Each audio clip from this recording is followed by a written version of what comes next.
My name is Jordan, and I am a volunteer for the Anova Crisis Support Line and have been for 3 years. Everyone experiences trauma differently. Some people blame themselves. Some people try to pretend it never happened. And then some people are angry. And my very first call was someone who was very angry. And understandably so, given their history and their trauma and their story.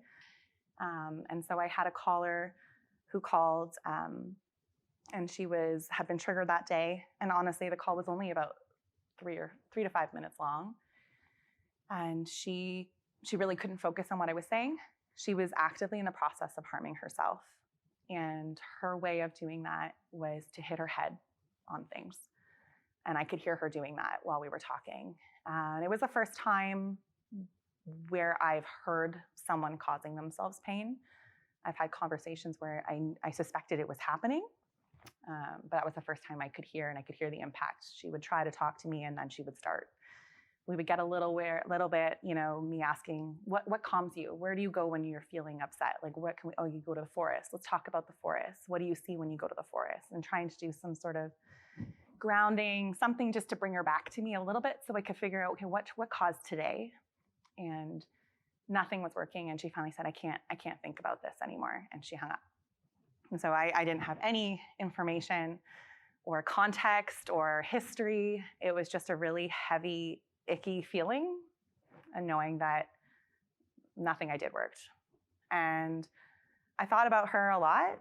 And normally I think about people that I talk to and I care about people I talk to, but it doesn't stick with me in an icky way. It sticks with me in what can I learn from this experience I had? With hers, I just felt really sad and uncomfortable knowing that she was probably still struggling. So I would say, just because of the way I am, once or twice a week, I would think about her and I would just kind of send out a little message to the universe wherever she is. I hope she's getting help. I hope she's being supported. I hope she's okay.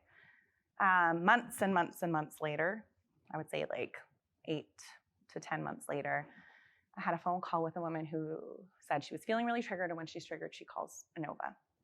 And she said that she'd been working really hard on herself and her situation. She'd been going to group counseling and trauma counseling, and she'd been doing all this work to overcome what she'd been through. But that day she'd been triggered, and when she's triggered, she used to hurt herself. And now she calls Anova.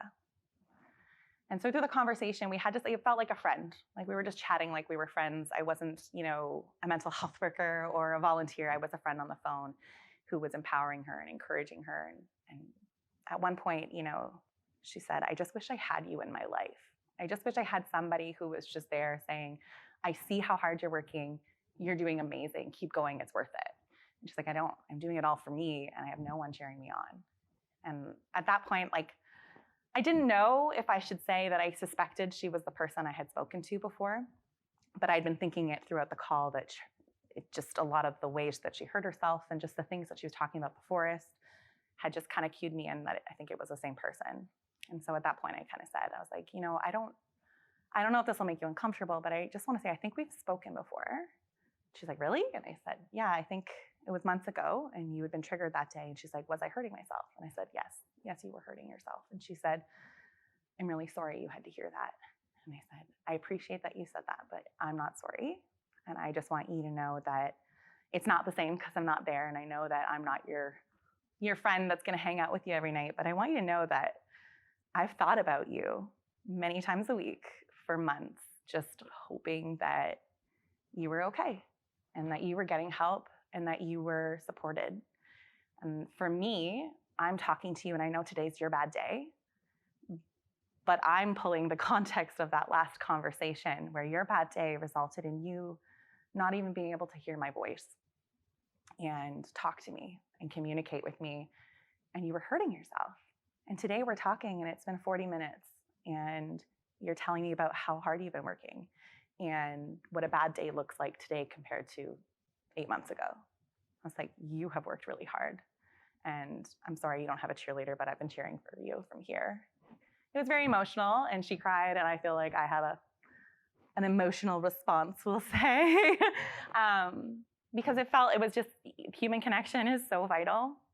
And people who've experienced trauma feel like they don't they're not worthy of that or deserving of that, or that they can't be who they are in that moment with somebody. And so I was able to be somebody who saw her at both worsts and still found value in our conversation and our moment together. So it was really powerful. And yeah, I think about that one a lot and still hope she's doing well wherever she is. I think that our society makes it very hard for survivors to know that they're survivors and that they're not alone. The number of conversations I've had with people who have spent more time trying to minimize their experience to, it was my fault, I did something wrong, I deserved it, it wasn't that bad, someone else has it worse, to justify them not deserving help, needing help, getting help. And then they talk to a stranger on the phone who says, like, I believe you, and what happened should never have happened to anyone, let alone you. Like, you matter. And like the conversation change is so powerful in that moment. And I think like it's little moments like that that change the direction of somebody who maybe didn't know that they deserved to go to trauma counseling or to speak to a counselor at Anova or to leave a relationship that was challenging or to ask for help with that. They have this one moment with a total stranger and it completely reframes their understanding of their own experience without any sort of like high level conversation around it. It's just two people connecting.